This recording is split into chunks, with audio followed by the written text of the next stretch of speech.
Good morning everyone. Today I am here for pronoun rules.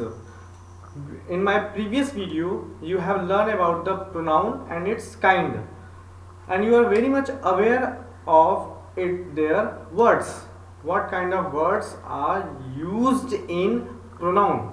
So let us start with their some rules which is important for your competitive exam, for your academic exam, whatever it is good for you. So let us hear some rules I have written. Let us discuss. First rule is, when a pronoun is used before verb, then it should be in subjective case, but when it is used after verb, it should be in objective case. Let us discuss. This rule is nothing. We have to just understand about the place of pronoun. It means cases. Everyone knows about that the place of sentence is subject, verb and object. Clear? हम सभी को पता है कि sentence का जो structure होता है वो क्या होता है, सब्जेक्ट होता है, वर्ब होता है, देयर आफ्टर ऑब्जेक्ट होता है.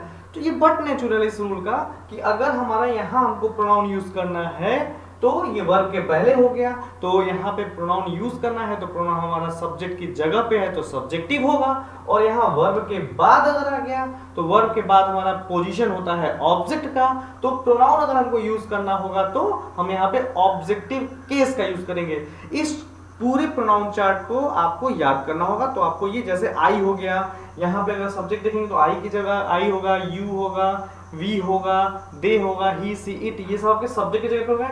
ऑब्जेक्ट वर्ब आ गया, वर्ब ऑब्जेक्ट की जगह पे क्या आ सकते हैं, मी आ सकता है. ठीक है, मी आएगा, अस आएगा, हर आएगा, हिम आएगा, आपका देम आएगा. ये सारे वर्ड आपके ऑब्जेक्ट के प्लेस पे आएंगे. यहाँ पे एग्जांपल है, यू आर इंस्ट्रक्टिंग हिम. यहाँ पे देखिए क्या है, ये हमारा वर्ब हो गया. ये क्या हो गया, हमारा वर्ब हो गया. वर्ब के पहले हमारा यू क्या हो गया, सब्जेक्टिव केस हो गया, और ये हिम क्या हो गया, हमारा ऑब्जेक्टिव केस हो गया. दूसरा एग्जांपल देखिए, यहाँ पे आपका क्या होगा, ये हमारा हेल्पिंग वर्ब हो गया, ये हमारा मेन वर्ब हो गया. वर्ब के बिफोर, यहाँ पे रूल भी आपने देखा था, बिफोर वर्ब आएगा तो हम लोग क्या लेंगे, सब्जेक्टिव. तो इसके पहले दे हमारा सब्जेक्टिव केस में आ गया हमारा प्रोनाउन, और आपने कहा जब वर्ब के बाद आएगा तो ये it should be in objective case, तो मी आपका क्या हो गया, ऑब्जेक्टिव हो गया. क्लियर हो गया?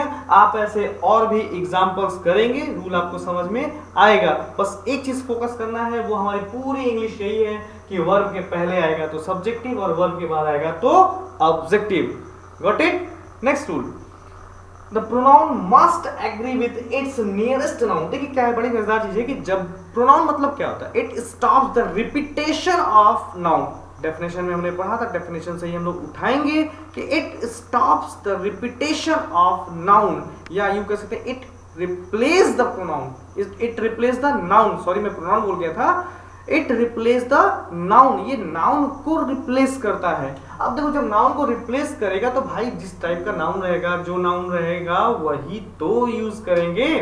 तो यहाँ पे कहा गया कि जहां पे जिस सेंटेंस में हम लोग प्रोनाउन यूज करेंगे उसके ठीक पहले वाला जिस तरह का नाउन होगा उसी हिसाब से हम लोग उसके बाद प्रोनाउन का यूज करेंगे. जैसे एग्जांपल देखते हैं, यह लिखा है द बॉय, नाउन हो गया. ठीक है, लव्स ये हमारा वर्ब हो गया. तो अब वर्ब के बाद हमारा लिखा है हिज मदर. तो अब देखिए ये हिज हमारा पोसेसिव प्रोनाउन, पोसेसिव एडजेक्टिव, हमारा एडजेक्टिव हमारा पोसेसिव एडजेक्टिव पोजीशन है. अब हमको यहाँ पे यूज करना है प्रोनाउन, ये जो यूज हुआ है ये किसके अनुसार, इस बॉय के अकॉर्डिंग यूज हुआ है. ठीक है ना? जैसे कहा जाए हमारे दूसरा एग्जांपल, एवरीवन, यहाँ पे एवरीवन हमारा शुड टेक वंस. अब देखिए एवरीवन आ गया तो इसके अकॉर्डिंग, एवरीवन के अकॉर्डिंग क्या लगा दिया गया, one's responsibility towards cleanness. Clear हो रहा है आपको रूल? ये सारी चीजें मतलब हमको क्या करना होता है कि जहां पे हम लोग को यूज करना होता है जो प्रोनाउन, हम उस, एक बार आप नोट कर लीजिए रूल को फटाफट. देखिए रूल ये लिखे रहेंगे, याद किए रहेंगे तो हमारा आगे और भी काम होता है. क्लियर हो रहा है? रूल को हम लोग पढ़िए, क्या लिखना है आपने, देखिए everyone should take one's responsibility. अब यहाँ पे हम अगर हिज कर देते, अगर हम यहाँ पे कोई और यहाँ पे कर देते तो हमारा ये गलत हो जाए, क्योंकि वन के अकॉर्डिंग वंस आता है, यू के अकॉर्डिंग योर्स आता है, ही के अकॉर्डिंग हिज आता है, शी के अकॉर्डिंग हर आता है. ये हमको चार्ट में लिखा हुआ है. ठीक है, तीसरा रूल देखा जाए, लिखा है when two or more singular nouns are joined by and, जब दो नाउन एंड से जुड़े होते हैं, ध्यान रखिएगा, दो सिंगुलर नाउन, भाई प्लूरल जुड़ा हुआ है तो बात ही खत्म, प्लूरल जुड़ा है, देखिए सिंगुलर का पेयर सिंगुलर से, प्लूरल का पेयर प्लूरल से। तो यहां पे कहा गया कि जब दो सिंगुलर नाउन एंड से जुड़े हैं तो the pronoun used for them must be plural, तो जो उनके लिए प्रोनाउन होगा वो प्लूरल होगा। ध्यान रखिएगा, दो कॉन्सेप्ट देखिएगा यहाँ पे, एक कॉन्सेप्ट हमारा होता है एंड का, एक कॉन्सेप्ट हमारा होता है और का। एंड का मतलब प्लस समझिएगा और का मतलब होता है चॉइस, माइनस नहीं मतलब चॉइस। अब मैंने कहा ये दो मार्कर मेरे पास, हमने कहा ये मार्कर और ये मार्कर, तो ये और ये मार्कर, एक मार्कर, दो मार्कर हो गए, दो हो गए तो हमारे प्लूरल हो गए। अब कहा गया या तो ये मार्कर या ये, कोई दोनों में से एक ही आएगा ना, तो मतलब क्या हो गया, सिंगुलर हो गया। क्लियर? तो यहां बात क्या हो रही है, एंड से जुड़ा है तो प्रोनाउन हमारा प्लूरल लगेगा। जैसे example, Ram and Mohan work hard, एक सेंटेंस हो गया। अब यहाँ पे देयर टीचर, अब देयर में कौन, देयर किसके लिए आया, इसके ठीक पहले, पहले रूल से उठाएंगे, ठीक पहले कौन सा नाउन आया है, हमारा राम एंड मोहन आया है। तो ये राम एंड मोहन, देयर किसको इंडिकेट कर रहा है, राम एंड मोहन के टीचर्स प्रेज देम, और ये देम किसके लिए है, अगेन इसके पहले देखा जाए तो क्या है, हमारा राम एंड मोहन के लिए ही है हमारा देम, क्योंकि प्लूरल थे तो प्लूरल का पेयर प्लूरल से। क्लियर? दूसरा, Sanjeev and Abhyudaya are doing their work, यहाँ पे क्या है, संजीव है, यहाँ पे क्या है, अभ्युदय, ये दोनों क्या है, एक और एक दो हो गए, प्लूरल हो गए। यहाँ पे क्या हो गया, ये इनके लिए प्लूरल पोजीशन का यूज किया गया। कोई प्रॉब्लम यहाँ तक नहीं है? आप रूल को नोट भी कर लीजिए, यहाँ पे आप इसको नोट कर लेंगे, याद कर लेंगे तो आपके लिए ज्यादा बेनिफिट होगा। Well, here is some other rule, we have learned 3 and the next rule is when two singular nouns joined by and refers to the same person or thing, the pronoun should be singular। एक concept समझ में आना चाहिए, हम लोगों ने पढ़ा कि एंड से जब दो सिंगुलर जुड़ते हैं तो अलग अलग बताएंगे। भाई जब एंड से जुड़ा दो लोग अलग अलग तो प्लूरल हो गए, लेकिन जब एंड से जुड़ने वाला, जुड़ने के बाद भी अगर वो एक ही हैं तो प्लूरल कहां से हुए, और जब प्लूरल हुए नहीं तो वर्ब क्यों प्लूरल और प्रोनाउन क्यों प्लूरल। सीधा कॉन्सेप्ट है, इंग्लिश जो है ना वो सिचुएशन का नाम है, बहुत दिमाग नहीं लगाना, बहुत आसान है। आप ये समझो, कॉन्सेप्ट समझो, सब्जेक्ट सिंगुलर तो वर्ब सिंगुलर तो अदर प्रोनाउन हमारा सिंगुलर, सब्जेक्ट प्लूरल तो वर्ब प्लूरल तो अदर हमारा प्रोनाउन प्लूरल। कॉन्सेप्ट इतना ही है, ये सब रूल आपको कुछ नहीं है, सब समझ में आएगा। देखो क्या समझना है, जब एंड से जुड़ता था तो प्लूरल होता था, तो प्लूरल वर्ब भी लगाए और प्लूरल प्रोनाउन भी लगाए। यहां आप देखो, जब एंड से तो जुड़ रहा है लेकिन सिंगुलर है, प्लूरल नहीं है, तो अब आप फटाफट बताओ, जब सिंगुलर है प्लूरल नहीं है तो वर्ब कैसा होगा, सिंगुलर होगा, प्रोनाउन कैसा होगा, सिंगुलर होगा। सेम, अब देखो यहाँ पे कह रहा है द सेक्रेटरी एंड ट्रेजरर, जो सेक्रेटरी है वही ट्रेजरर भी है, तो इस लग गया, यानी कि हमारा सब्जेक्ट क्या हो गया, सिंगुलर हो गया, एंड से जुड़, ये आर्टिकल बता रहा है कि ये हमारा आर्टिकल इसके साथ लगा है, आर्टिकल इसके साथ नहीं लगा है, इसका मतलब हो गया कि दोनों ही एक ही पर्सन है, इसलिए यहाँ पे इस लग गया। जब दोनों ही एक हो गए तो सिंगुलर हो गया, तो हमारा यहाँ पे जो लगा हुआ है हिज, वो हमारा सिंगुलर प्रोनाउन है, उसी के साथ लगा है। क्लियर? यहाँ पे कह रहा है द मैनेजर, फिर देखिए यहाँ पे अगर मैं यहाँ पे द लगा दूं तो मैनेजर अलग हो जाएगा, टीचर अलग हो जाएगा, तो यहाँ पे वेयर हो जाएगा और यहाँ पे देयर हो जाएगा। लेकिन ऐसा है क्या, नहीं है। क्या है, जो मैनेजर है वही टीचर भी है, यानी कि दो पोस्ट अलग अलग है लेकिन हमारा पर्सन एक है। पर्सन एक तो वर्ब हमारा सिंगुलर, तो हमारा पोजीशन यानी कि हमारा प्रोनाउन भी सिंगुलर। क्लियर?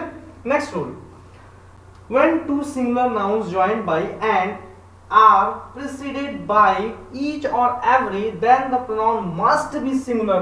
कंफर्म देखिए, सिंगुलर समझिएगा, अगर each या every से दो नाउन जुड़े हुए हैं, each और every से अगर दो नाउन जुड़े हुए हैं स्टार्टिंग में, तो कंप्लीट आपका वर्ब भी सिंगुलर होगा और आपका प्रोनाउन भी सिंगुलर होगा।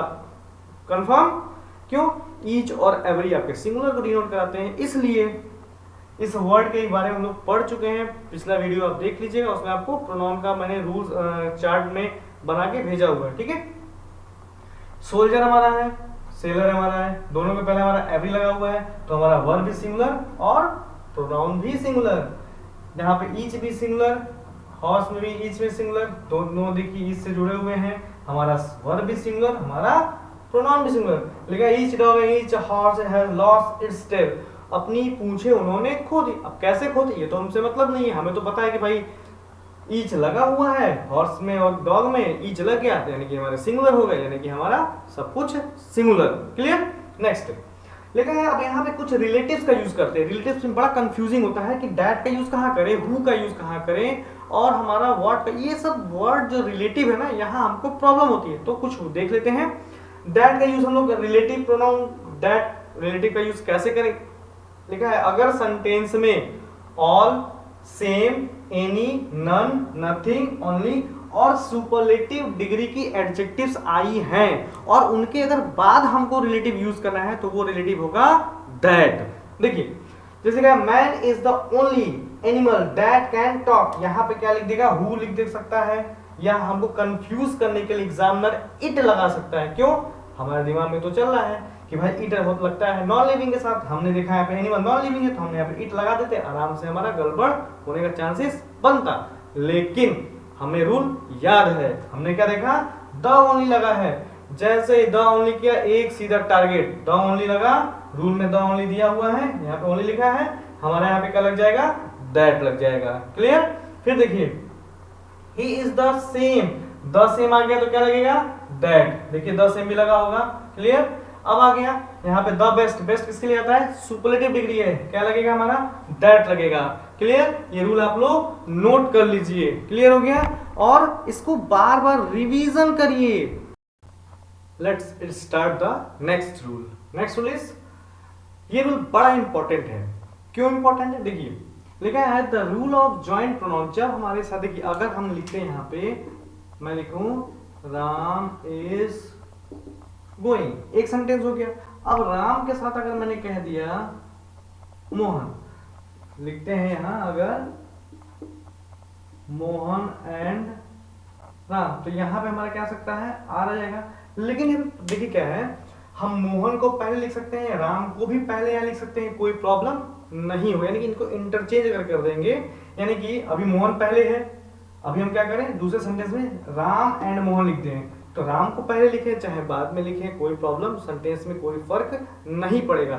फर्क कब पड़ेगा, जब एक ही नंबर के अगर आपके तीन, आपको पता है कि पर्सन तीन होते हैं और उसमें अगर तीनों पर्सन के अलग अलग मेंबर अगर आ जाए या दो ही मेंबर आ जाए तो वहां प्रॉब्लम होता है। इसको भी याद करना बड़ा आसान है। देखिए अगर कोई बुरा काम करता है, खराब काम करता है, तो क्या कहता है, सबसे पहले आदमी अपने आप को दोषी मानता है, नहीं भाई मेरी वजह से ये काम खराब हुआ है, फिर सामने वाले को कहता है, और फिर जो नहीं है या थर्ड पर्सन उसको बोलता है। ठीक, अगर कुछ अच्छी चीजें हैं, कुछ खाने की हैं, कुछ भी ऐसी चीजें हैं, तो पहले किसको देता है आदमी, अतिथि देवो भव, पहले जो तीसरा है उसको देता है। ऐसा हम लोग करते हैं ना, सामने बैठा है पहले सामने वाले को खिलाता है कि भाई तुम खा लो, और फिर तीसरे वाले के लिए प्रिजर्व रख देता है, और फिर बचता है तो स्वयं खाता है। यही रूल हमको याद कर लेना है, इस रूल को याद आराम से हो जाएगा। देखिए ये 1 2 3 लिखा मैंने, 1 2 3 का मतलब क्या हो गया, 1 मतलब फर्स्ट पर्सन, 2 मतलब सेकंड पर्सन, 3 मतलब थर्ड पर्सन।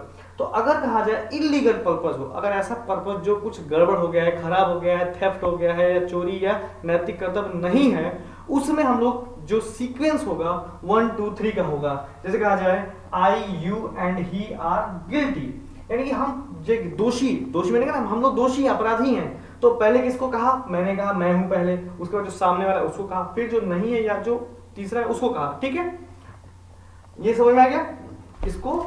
अब दूसरा कहा जाए अगर हमारा कोई भी कॉमन वर्क है, स्कूल जाना, खेलना कूदना, बड़ा कॉमन वर्क है, लीगल पर्पस है, तो लीगल पर्पस के लिए क्या हो जाएगा, पहले यू, फिर मतलब पहले सेकंड पर्सन, फिर थर्ड पर्सन, फिर आपका फर्स्ट पर्सन, यानी कि you he and I can do his work. कोई प्रॉब्लम इसमें।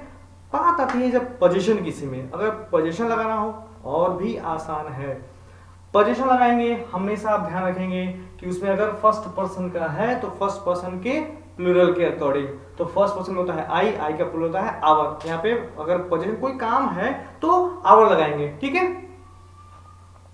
चाहे लीगल हो चाहे इलीगल हो। दूसरा रूल देखिए, अगर सेंटेंस में लेट हो, बट हो, एक्सेप्ट हो, बिटवीन हो, ये अगर प्रीपोजिशन है तो इनके बाद हमेशा हम लोग ऑब्जेक्टिव केस का यूज करते हैं।